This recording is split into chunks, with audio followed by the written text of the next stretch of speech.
Hi there and welcome back. Today we're going to do a small soft hackle. We'll do this one like in a Baetis pattern. You can do these in lots of different color combinations and size combinations, but this particular one I'm going to go over how we tie these smaller soft hackles to try to get them proportioned right with the wings from the partridge to the size of the hook. It's often the challenge when you have flies this small. Starting out, I've got a caddis scud hook here, heavy wire. This is size 18. And I've got a 5/64 tungsten bead here in the black nickel. I'm taking my thread here, which is the Semperfli Nano Silk in the 12-aught olive. I'll go ahead and tie that on here behind the bead. Clip off the waist.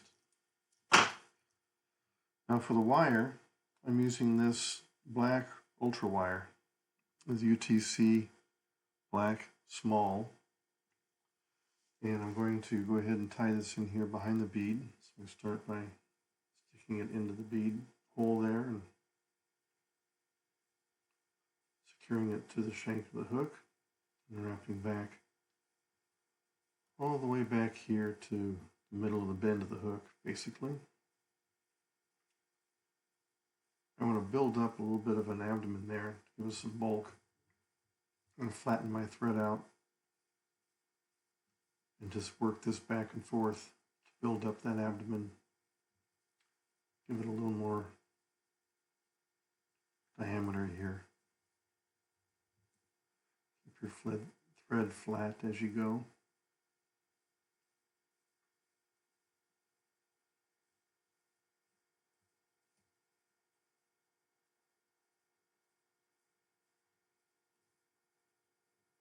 All right, I'm going to take my wire and wrap that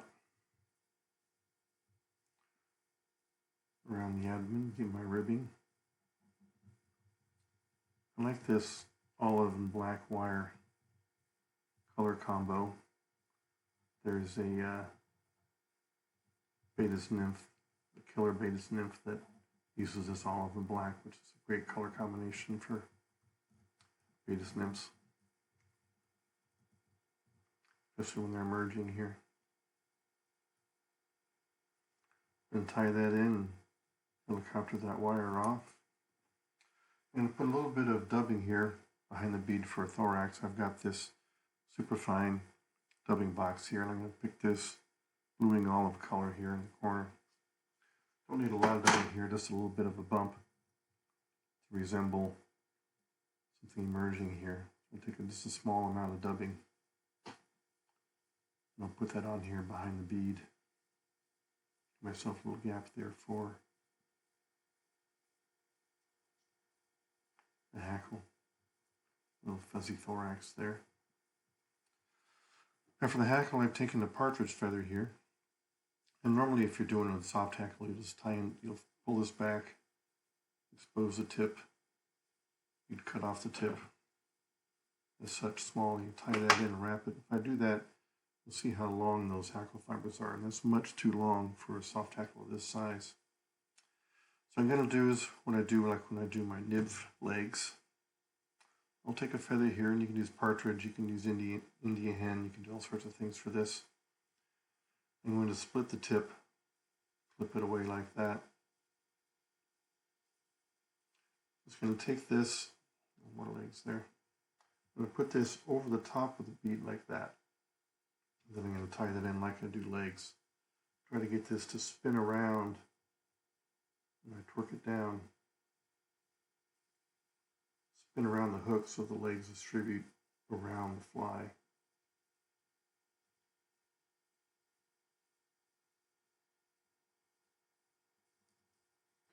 And pull that to adjust the length you want. About right.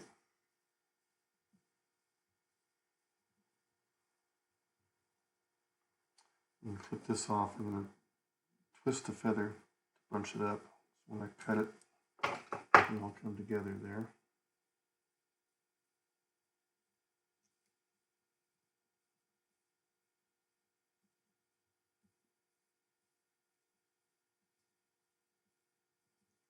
There we go.